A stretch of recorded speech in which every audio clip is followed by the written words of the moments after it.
গরমের সময় বাচ্চাদের জন্য উপযুক্ত খাবার। আপনি কি জানেন গরমকালে বাচ্চাদের শরীর ঠান্ডা ও হাইড্রেটেড রাখা কতটা গুরুত্বপূর্ণ?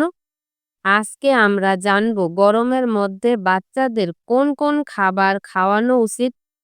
১. তাজা ফলমূল, তরমুজ, বাঙ্গি, পেঁপে, লিচু এই ধরনের ফল বাচ্চাদের শরীর ঠান্ডা রাখে এবং পানিশূন্যতা দূর করে।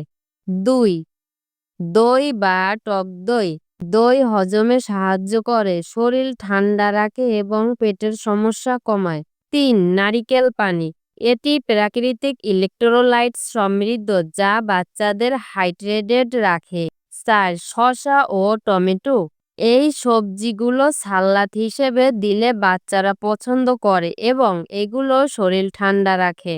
৫. লেবুর শরবত বা ফলের জুস, চিনি ছাড়া ঘরোয়া লেবুর শরবত বা তাজা ফলের জুস পানিশূন্যতা রোধ করে।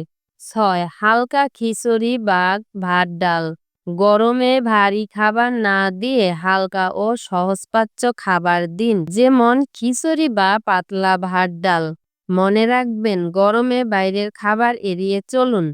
বেশি তেল মশলাযুক্ত খাবার থেকে বাচ্চাদের দূরে রাখুন। পর্যাপ্ত পানি পান করানো খুবই জরুরি। আপনার বাচ্চার সুস্থতা আমাদের সকলের কাম্য।